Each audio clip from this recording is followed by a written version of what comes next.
Es importante entender que todos somos participantes de una familia. Todos convivimos en una casa. Todos somos miembros, porque así lo determinó el Señor. Somos miembros de una familia, de un núcleo familiar. Y por el solo hecho de participar de una familia, vamos absorbiendo y vamos portando todo lo que en esa familia, como cultura, como diálogo, como costumbre, como idiosincrasia, se va desarrollando. Inevitablemente todo lo que se habla en la familia, todo lo que se practica en la familia, los hábitos, las costumbres, las palabras, los caracteres y temperamentos, también se nos van pegando a nosotros y vamos siendo de alguna manera testimonio de la casa en la que fuimos formados y en la que crecimos. Es decir, es importante entender que todo lo que se habla en un lugar, más bien en ese lugar donde nosotros vivimos, todo lo que se cultiva, todo lo que ocurre, termina de alguna manera determinando en gran manera el estado espiritual y también el estado anímico con el cual nosotros enfrentaremos la vida, enfrentaremos el día a día.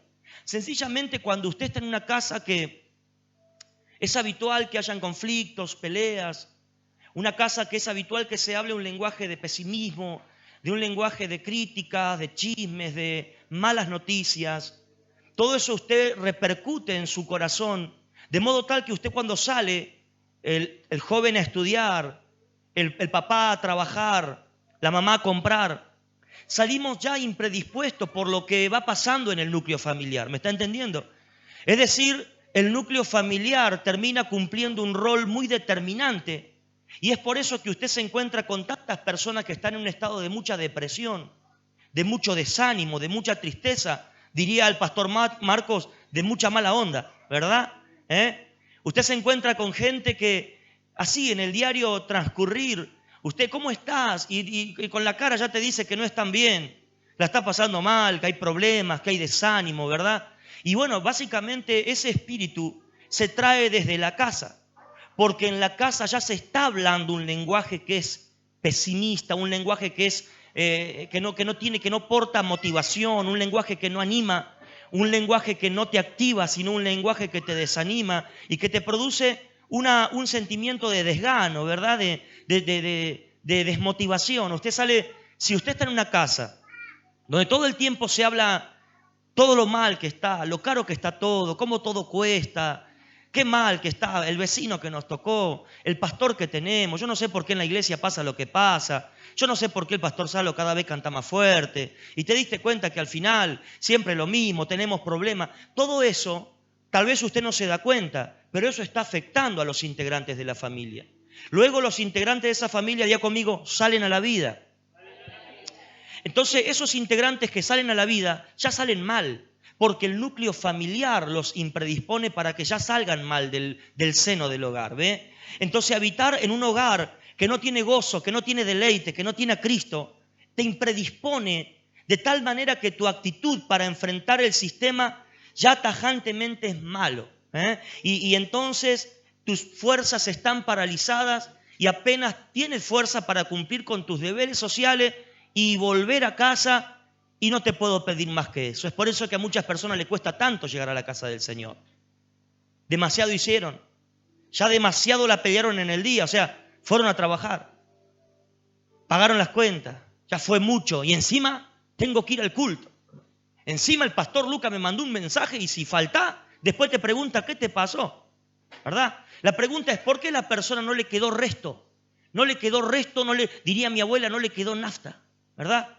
¿Qué le pasó? Claro, el núcleo familiar no fue un potencializador para buscar el reino de Dios. Más bien el núcleo familiar lo que produjo fue un desgano, un desánimo, un desaliento. Entonces la persona salió de la casa a la vida, al trabajo, al sistema. Y para colmo que si vos salís, mire, qué tremendo, ¿no? Porque usted sale de la casa entendiendo que a lo mejor el núcleo familiar no es el mejor.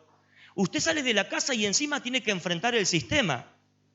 O sea, si usted me dijera que sale de la casa, pero bueno, tu jefe te recibe con una almohada para que descanse media horita más, ¿verdad?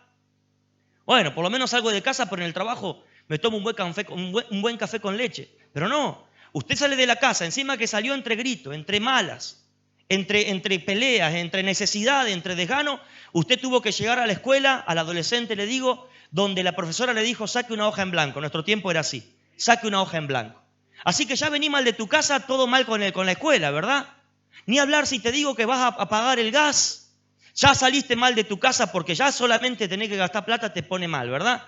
Así que salís, ya sabés que tenés que pagar el gas, vino alta la factura. Y cuando llegás, el de Camusi te dice, pero encima usted tiene una deuda que usted no ha pagado. Así que la deuda que usted tiene es la boleta esta, más y más los intereses. Así que tenés que pagar el doble.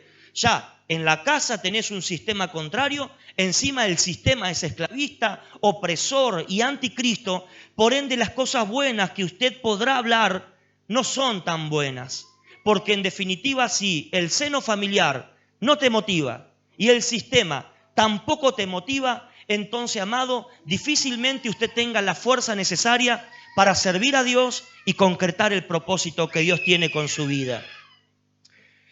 Usted al final va a volver a su casa. Diga conmigo, yo después vuelvo a casa igual. Dígalo. O sea, fíjese, usted salió de su casa impredispuesto por todo lo malo que está la cosa, lo caro que está, lo difícil que está, los problemas que tenemos. Se enfrentó al sistema.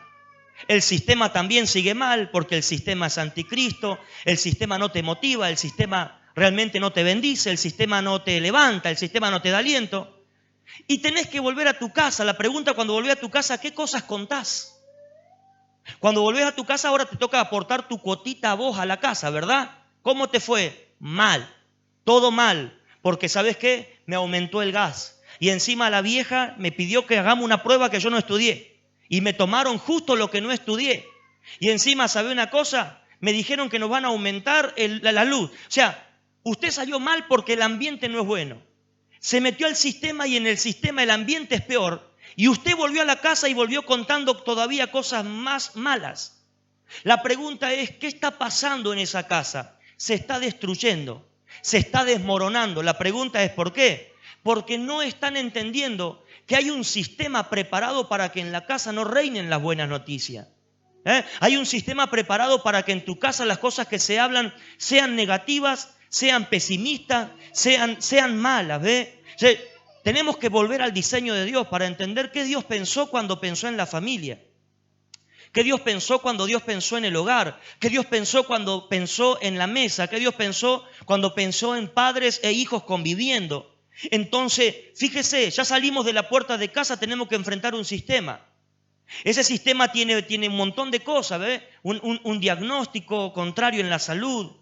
Una situación triste que te pasó en el día, no sé, te doblaste el tobillo, chocaste el auto, no sé, algo que te pasó. Y usted vuelve a su casa y usted habla de todo lo que se pasó. Y yo el balance que le quiero pedir a usted que se pueda hacer usted hoy, a usted mismo, y teniendo como criterio usted y su familia, ¿qué cosas cuenta usted en su casa? ¿Cuáles son los temas de diálogo que usted tiene con su familia? De las 24 horas del día, usted, ¿qué cosas habla? Cuando usted se sienta con su esposa, ¿cuáles son los temas de charla? Mire, déjeme decirle algo. Yo estoy viendo, así como en el Espíritu puedo ver una obra gloriosa que el Señor quiere hacer, también por el otro lado veo cómo se está desmoronando la relación matrimonial, la familia y nuestra generación. Yo hoy le voy a decir por qué se desmorona una familia. Después usted tendrá la oportunidad de vivir en la palabra o seguir el curso de la vida tal y cual usted lo quiera. Cierto que no podremos decir luego que a mí nadie me enseñó, porque si yo estoy aquí con la responsabilidad de darle la palabra, es porque creo que Dios nos quiere revelar algo. O sea, ¿será que Dios diseñó que en la mesa hablemos de lo caro que está todo? ¿Será que Dios cuando formó a Adán y Eva los preparó para que ellos dos le saquen bien el cuero a los animales del campo? ¿Usted qué piensa, verdad? ¿Será que Dios dio un núcleo familiar para que entre todos saquen cuenta y digan qué desgracia Macri, el país que nos dejó? La verdad que bendita la hora que cambiamos de gobierno. ¿Será que Dios diseñó que en la familia hablemos estos temas? ¿Será que Dios me metió en una iglesia para que cuando yo vuelva a mi casa pueda hablar de lo mal que están los hermanos? Qué poca luz que había en la iglesia. No sé, estoy sacando temas así. ¿Te diste cuenta de lo que dijo el pastor? Vamos a hablar un rato de lo que habló el pastor. ¿Lo habrá dicho por mí? Para mí que lo dijo por fulano. Amados, le quiero decir que las familias se están desmoronando porque los temas que se están hablando no son los temas que Dios nos mandó a hablar. ¿Y sabe una cosa? Déjeme decirle algo. Dios estableció hasta lo que tenemos que hablar en nuestras casas. Dios no nos dio a nosotros la libertad de decir, hablen lo que quieran, total, queda entre nosotros, la esposa, el esposo y yo Dios. No, Dios estableció que algo tenemos que hablar nosotros en la familia. La pregunta es, ¿qué tenemos que hablar? ¿Qué hablo yo en mi familia cuando me junto con mis hijos?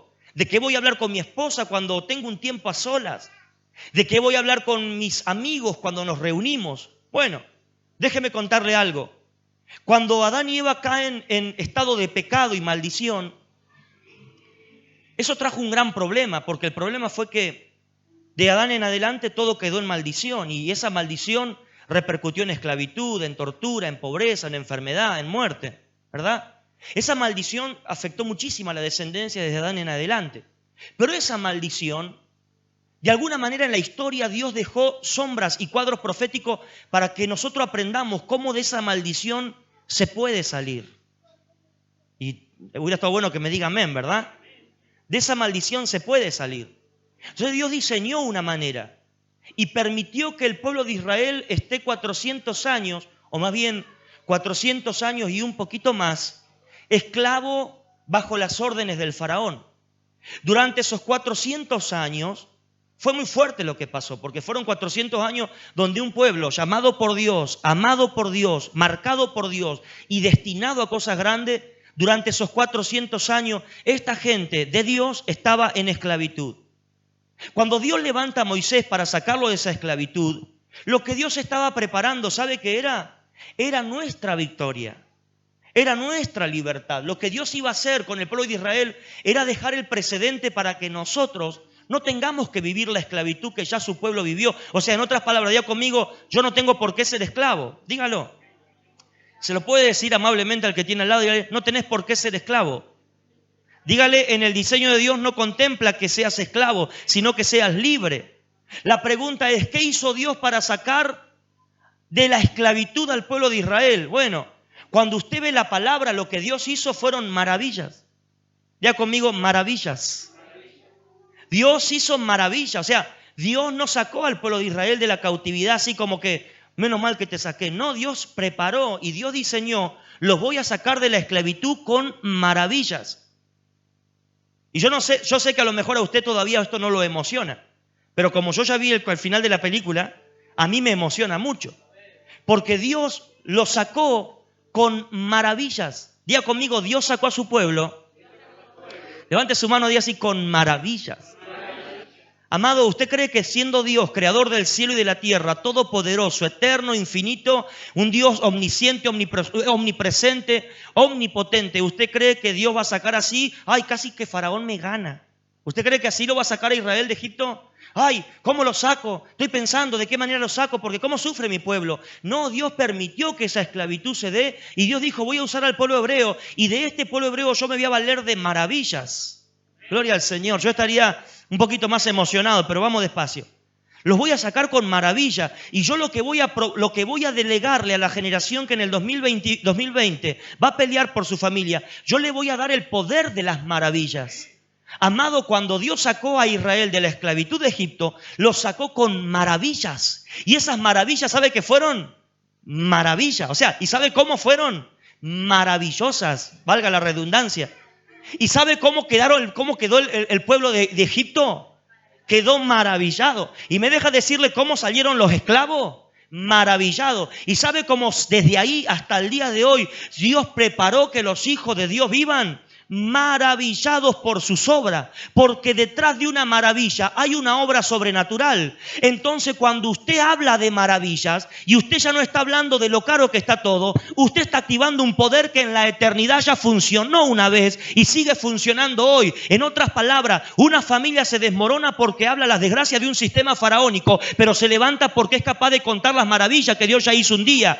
El día que una persona se sienta en la mesa y dice, muchachos, acá nos vamos a hablar del dólar, porque eso es culto al diablo. Tampoco vamos a hablar del déficit, porque eso es culto a los demonios. Tampoco vamos a hablar de la inseguridad, porque eso es a darle gloria a un sistema babilónico. Vamos a hablar de las maravillas que Dios ya hizo un día, porque en definitiva, si estamos acá, no estamos porque este es el Gauchito Gil, la difunta Correa o un santo por ahí. Este es el Dios todopoderoso, que lo que a Él lo distingue es que es un Dios de maravilla. Y si Dios ya hizo maravilla, no es para que usted esté maravillado pero en derrota, maravillado pero en miseria. ¿Cómo está? Maravillado pero en deuda. No, si vas a estar maravillado, el poder de las maravillas que Él ya hizo se va a desatar en tu vida y en tu familia. Por eso Dios hizo maravillas una vez y para siempre, para que por el poder de esa maravilla, testificadas de generación en generación, nunca más una generación sea esclava, sino que por el poder de un Dios de maravilla, sus maravillas nos sigan funcionando hoy a nosotros y a nuestros hijos.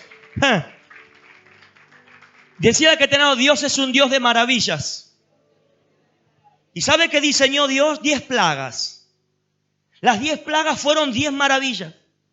O sea, yo sé que usted cree que hay 7 maravillas del mundo, pero maravillas más que las 10 plagas, que no hay maravilla más grande. Mire, no lo busque, pero yo se las relato. La primer plaga con la que el Señor libró a su pueblo fue la plaga en la cual Él cambió las aguas del río Nilo en sangre.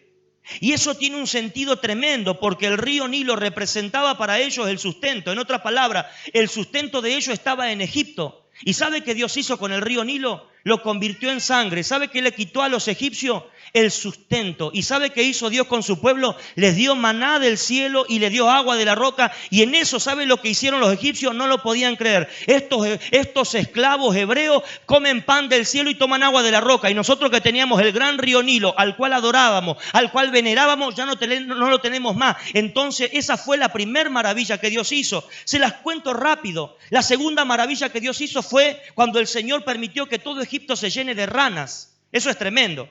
Pero era impresionante ver a todo Egipto lleno de ranas. Las ranas representan lo inmundo. Las ranas representan la frialdad, la insensibilidad espiritual. Las ranas representan, hermano querido, una generación que no entiende nada de adoración. En otras palabras, cuando Egipto se llenó de ranas, para ellos fue toda una maravilla. O sea, no es ninguna maravilla tener ranas en la casa, ¿verdad? La maravilla fue para el pueblo de Israel. Cómo Dios los estaba librando. Decía que cómo Dios libró a su pueblo, dígale. O sea, en otras palabras, imagínese que usted tiene riña con una vecina que es bruja. Y usted un día dice, Señor, esta me tiene cansada, siempre haciendo pacto, brujería. Señor, líbrame de esta bruja. Y un buen día vos te levantás y la vieja llena de rana. Rana por la cabeza, rana en el plato, rana en la cama, rana en el baño, rana hasta por las orejas. Vos decís, wow, Señor, gloria a Dios, benditas sean las ranas que están atormentando a esta bruja. ¿Sabe? El pueblo de Israel estaba conmovido porque Dios era un Dios. Se estaba mostrando en su aspecto más claro. Él era un Dios de maravilla. Gracias por su acompañamiento, ¿no? Él era un Dios de maravilla. Así que ya habíamos visto el agua del río Nilo en sangre. Ahora estaban viendo las ranas. Luego vinieron la plaga de los piojos. La plaga de los piojos no fue menor, porque la plaga de los piojos lo que aplastó en Egipto fue la hipocresía. Los egipcios se caracterizaban por la hipocresía. ¿Ha visto un egipcio usted? Un egipcio siempre tiene una buena cabellera, siempre está bien depilado. Parece un muñequito un egipcio. De pronto un día el Señor permite que la plaga de los piojos le venga a los egipcios. ¿Sabe cómo le quedó el peinado a los egipcios, mi hermano? O sea, en otras palabras, imagínese que toda su hipocresía, toda su apariencia, con unos pocos piojos que el Señor le metió en la cabeza, comenzaron a rascarse los egipcios. Hermano amado, más que egipcios y muñecos de torta, parecían todos exorcizados, ¿vio? O sea, ¿se imagina lo que fue eso? Y eso es lo que el Señor quería mostrarle. Yo no soy un Dios de apariencia, yo le voy a quitar las apariencias. Y así comenzaron las maravillas. Dios se mostró como un Dios de maravilla. Luego vinieron las moscas, después vinieron las úlceras, después vinieron las langostas, después vinieron las tinieblas, después vinieron las muertes de los primogénitos. Yo le podría enseñar lo que significa cada plaga. Ahora, déjeme decirle algo. Todo lo que Dios hizo, diga conmigo, que fueron maravillas. Todo eso fueron maravillas. Decía que eran maravillas, dígale, maravillas. ¿Me sigue, verdad? ¿Cómo Dios libró a su pueblo? Mediante maravillas. ¿Cómo fue que Dios los sacó de la esclavitud de Egipto? Por medio de obras maravillosas. Y esas obras maravillosas el Señor las estableció. Y la pregunta es, ¿para qué Dios hizo tantas maravillas? Bueno, cuando usted ve la palabra, usted se da cuenta que lo que Dios estaba diseñando detrás de todas esas maravillas que ese sea el argumento legal para que el pueblo de Dios nunca más vuelva a esclavitud. Dios hizo maravillas en el tiempo de la esclavitud de los egipcios, y esas maravillas era supuestamente en el diseño original la herencia que Dios le dejaba a su pueblo para que por medio del testimonio de las maravillas de Dios nunca más una generación sea esclava. ¿Ves? O sea, Dios hizo una vez maravillas y esas maravillas las estableció como una herencia perpetua para que por medio del testimonio de esas maravillas, decirle al que tiene, vos no caigas en esclavitud, dígale. Cuando usted ve la palabra que en el libro de Deuteronomio capítulo 6, versículo 7, el Señor le dice a su pueblo, le da una orden. La orden que le da es, fíjese, y las repetirás a tus hijos y hablarás de ellas estando en tu casa y andando por el camino y al acostarte cuando te levante. Hablarás de ellas. ¿De qué hay que hablar? A ver. De las maravillas. Y usted me puede decir, ¿pero qué? ¿Eso lo dice por eso? Bueno, léalo tranquilo y pero el versículo 12, por favor. Y el versículo 12, cuando se pone firme el Señor y le está diciendo, cuídate de no olvidarte de Jehová, que te sacó de la tierra de Egipto de casa de servidumbre. La pregunta es, ¿por qué Dios hizo maravilla? Para que estos que fueron libres una vez y para siempre, nunca más caigan en esclavitud. La pregunta es, ¿cómo yo cuido la libertad de mi casa? Contando las maravillas que Dios hizo. Testificando las maravillas que Dios hizo. La pregunta es, ¿usted sabe las maravillas que Dios hizo? ¿Usted se ha capacitado en las maravillas que Dios hizo? ¿O usted está más enterado de cómo ha subido el dólar los últimos 10 días? ¿De cuáles fueron las maravillas que Dios ha hecho? No me responda así apresurado, porque yo sé que por el entusiasmo de la palabra podemos llegar a decir, amén, pastor, sí, amén. La pregunta es, ¿realmente usted es un hombre o una mujer que cuando se sienta en su mesa habla más de las maravillas que Dios hizo en vez de sacarle el cuero a la tía Pepa que vino el otro día, al vecino que viste lo que dijo, al pastor que te diste cuenta lo que hizo, al hermano que te diste cuenta cómo se vistió? La pregunta, mi amado, es, ¿usted qué habla en su casa? ¿Usted qué habla en su matrimonio? ¿Usted qué habla en su familia? ¿Por qué Dios diseñó los encuentros familiares? Porque los encuentros familiares no era para otra cosa que en las familias se cuente las maravillas que Dios hizo. ¿Me deja decirle algo? ¿Cómo será restaurada una casa? Tiene que levantarse alguien que diga, muchachos, ya no hablemos de estas cosas que son basura, que contaminan y que dañan. Ya no hablemos de esto que le da gloria al diablo y lo único que hace es sembrarnos y hundirnos en temor y en angustia. Por una vez, acostumbrémonos a hablar de las maravillas que Dios hizo, porque si Dios hizo maravilla una vez, el Dios de maravilla sigue siendo nuestro Dios y podemos estar pasando el peor de los momentos, pero alguien tiene que levantarse en el matrimonio y decir, ¿te acordás cómo fue que Dios me rescató? ¿Te acordás cómo fue que Dios me libró? ¿Vos te recordás cómo fue cuando yo vine a la iglesia? No tenía nada, estaba deprimido, estaba en incertidumbre, estaba vacío, estaba a punto de quitarme la vida y lo conocí a Él. ¿Qué es este problema matrimonial? ¿Qué es esta deuda? Decime, Dios no es grande acaso para ayudarnos a pagarla. ¿Que vos te olvidaste cómo fue que Él me perdonó? ¿Que te olvidaste cómo fue que Él me salvó? ¿Que te olvidaste que yo era un borracho, un pecador y Él me rescató y hoy predico la palabra? Hable de las maravillas, porque el día que usted testifica maravillas, la crisis se termina y la libertad viene en la casa. Vamos, celebre al Señor. Dígale al que tiene al lado, ¿qué hablas en tu casa? ¿Y qué fue pasando con las generaciones? Se fueron perdiendo, se fueron arruinando, se fueron destruyendo. ¿Sabe por qué? Porque no había uno que hable de las maravillas. Y yo le voy a dar un desafío a todos ustedes que manejan en un 95% celular. Ponga en su Biblia, buscador, la palabra maravillas y usted se va a dar cuenta, no lo haga ahora, hágalo después, pero usted se va a dar cuenta de algo. Dios lo único que quería era un padre que se levante y diga, vamos a hablar de las maravillas que Dios hizo. Vamos a hablar de las maravillas. Pastor, ¿para qué son los encuentros familiares? Para hablar de las maravillas que Dios ha hecho. Para hablar de un Dios maravilloso que con sus maravillas nos ha bendecido. Para que yo tenga un matrimonio. Para hablar, amado, yo no tengo una esposa para hablar de qué mal que está todo, qué caro que está todo, qué desgracia la suegra que me tocó. Bueno, esos son 3 puntos aparte. Estamos en un matrimonio donde Dios nos sembró ahí para testificar las maravillas. Ahora, cuando yo veo que un matrimonio que conoció a Dios y congregó y un día dejó de congregar, un día cayó en desgracia, ¿sabe qué? No es culpa del pastor, del hermano, de la fulana. es culpa de que ese matrimonio nunca entendió que ese matrimonio no estaba constituido para hablar de lo mal que está todo, lo poco que te banco, cada vez sos más roñoso. No, eso se arregla con el tiempo. Amén. Para esperanza para las esposas. O sea, Dios no te puso en ese matrimonio para que vos digas, la mujer que me tocó, esta sí que es mi cruz. No, tu cruz no es tu mujer. ¿Sabe qué? Dios te plantó en ese matrimonio para que por el poder del testimonio de las maravillas que Dios hizo, esa familia sea perfeccionada. Esa esposa se recuerde de dónde Dios lo sacó y sea cada vez una mejor esposa. Esos hijos sepan que esa familia no llegó de la noche a la mañana. Esa luz no se pagó así nomás. Esa heladera no está llena porque la llenó alguien. El Dios de maravilla me proveyó. El Dios de maravilla me sostuvo. El Dios de maravilla me amó. El Dios de maravilla me rescató. El Dios de maravilla me sostuvo. Ese Dios de maravilla es mi Dios. Alguien lo tiene que saber. Lo tienen que oír tus hijos. Lo tiene que oír tu esposo. Lo tiene que oír tu esposa. Lo tiene que oír tu vecino. Lo tiene que oír tus nietos. Tienen que saberlo. Tu Dios es un Dios de maravillas. Decía que tenía al lado de que vamos a hablar en casa. Van a haber días que tu esposo va a estar casi con ¿cómo le puedo decir? Endemoniado.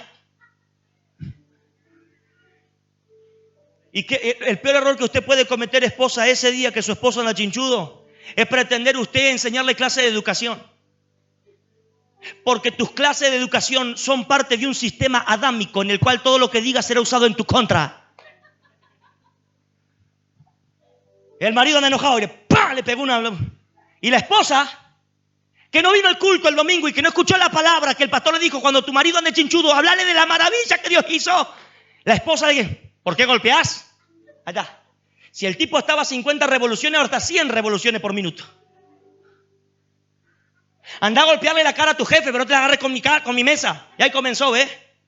Y el marido, que lo que menos quiere escuchar es a la esposa en ese momento, y como tampoco vino el culto y el pastor le había dicho, vos hablas de las maravillas, el pastor le dijo, sos liera igual que tu madre, tómatela. Ahí comenzó, y ahí estaban los nenes, que tampoco habían venido al culto el domingo. Entonces, como no vinieron al culto el domingo y se olvidaron que había que hablar de las maravillas, porque verdad, el papá está enojado porque le aumentó la luz, la mamá está enojada porque no le alcanzó para el puchero, y los nenes están enojados porque no van a ir a la casa de la abuela a dormir hoy de vacaciones, y la casa está en un caos. Amado, en esos momentos, abrazar que tiene abrazarlo con mucha voz, en ese momento, vamos, sea enfático, en ese momento, cuando vino Edersa y cuando vino Edersa y se llevó el medidor, aleluya, cuando vino el médico y te dijo cáncer, en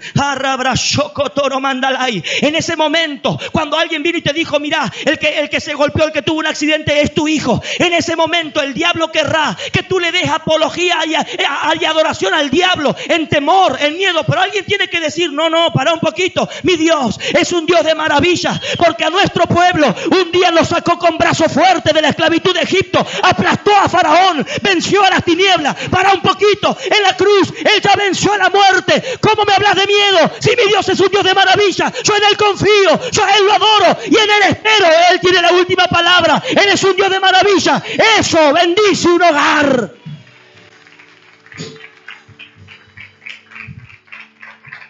Abrazados otros y decir, no me hables de otra cosa.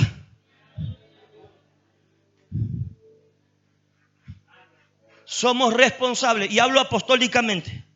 No hablo generacionalmente, hablo apostólicamente, porque cronológicamente no tengo responsabilidad, pero me hago responsable como apóstol y ministro de la palabra para decirles que somos responsables de los jóvenes que hoy no congregan.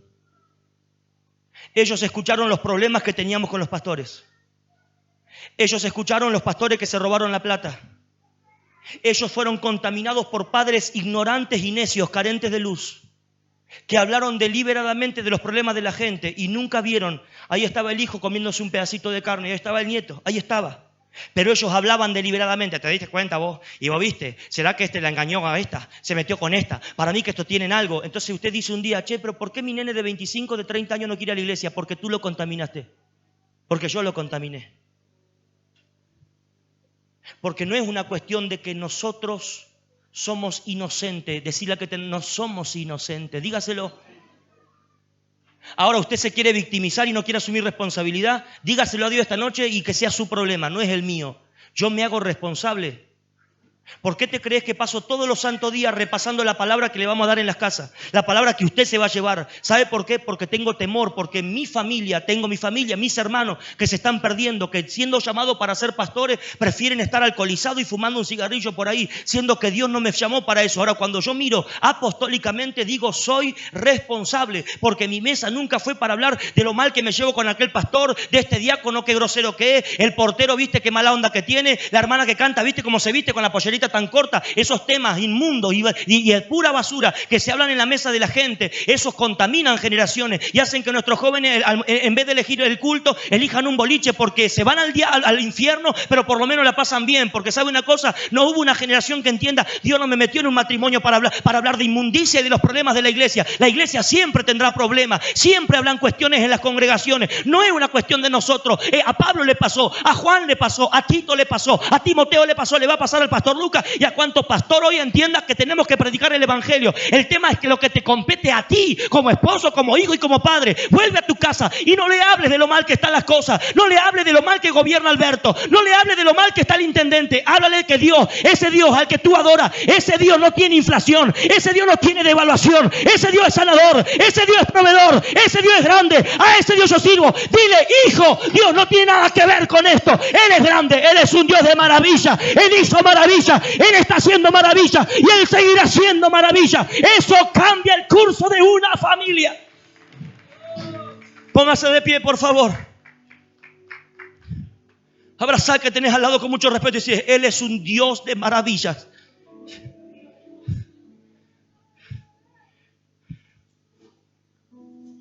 La cantidad de veces que hemos tenido crisis con mi esposa, cantidad. Pero siempre al final de toda la crisis, sea matrimonial, sea económica, sea ministerial, nos hemos abrazado y hemos dicho, al final Él sigue siendo un Dios de maravilla. Porque podemos tener un problema grande ahora, pero más grande es Él. Y cuando usted comienza a decir, porque vos te acordás un día, yo no estaba así, pero Él me perdonó. Usted comienza a testificar del Dios de maravilla. Usted no se da cuenta, pero ese hijo dice, papá, yo quiero ir con vos a la iglesia. ¿Qué lo convocó a tu hijo a la iglesia? El Dios de maravilla que tú estás testificando. Por eso el salmista David en Salmo 77:11, mire lo que dijo el salmista David en Salmo 77:11. Y con esto quiero despedirlo para que usted decida que tiene que andar a contar las maravillas que tu Dios ha hecho. Porque déjeme decirle algo, mañana lunes, cuando usted vaya a comprar, cuando usted vaya a trabajar, ya tienes ahí a alguien que está con espíritu faraónico para decirte, ¿viste qué mal que está todo? ¿Viste que llega en la fiesta y que todo aumentó? ¿Viste? Pero mire lo que dijo David, en el peor momento que estaba viviendo. Léalo conmigo, por favor, levante su mano y lea conmigo. Me acordaré de las obras de Jehová, sí. Haré yo memoria de tus maravillas antiguas, el 12. Meditaré en todas tus obras y hablaré de tus hechos. Oh Dios, santo es tu camino. ¿Qué Dios es grande como nuestro Dios? Tú eres el Dios que hace maravillas. Hiciste notorio en los pueblos tu poder. Con tu brazo redimiste a tu pueblo, a los hijos de Jacob y de José. Selah. Y podríamos seguir hablando del Dios de maravillas. ¿Qué voy a hacer en el peor momento de tu vida? Hablaré de las maravillas de mi Dios. ¿Qué haré mañana cuando una crisis golpee mi casa? Hablaré de las maravillas de Dios. ¿Qué haré ahora cuando vuelva y alguien esté hablando algo que no es las maravillas de Dios? Le diré, no hablemos más de este tema. Esto nada tiene que ver con nuestro Dios. Él no es un Dios de contienda, Él no es un Dios de conflicto. Él es un Dios de maravilla. Y si en esta casa algo vamos a hablar, hablemos del Dios que sana, del Dios que bendice, del Dios que provee, del Dios que liberta, del Dios que restaura. Porque cuando tú comienzas a testificar de las maravillas de Dios, ya no hay faraón que te pueda destruir. Ahora Dios comienza a restaurar. Vamos, levanta tu mano y por un momento honrale, adórale con una oración que le dé gracia, que le dé gratitud, que le dé adoración. Porque en definitiva Él es un Dios de maravilla. Él es mi sanador, Él es mi libertador. Venciste tú por mí. Adorado, exaltado sea tu nombre. Él es mi sanador, no hay otro. Puedo confiar Mi confianza está en Él, porque Él es un Dios de maravilla. Mi esperanza está en Él, porque Él es un Dios de maravilla. Déjeme profetizarle, 2020, las maravillas de Dios llegarán a tomar.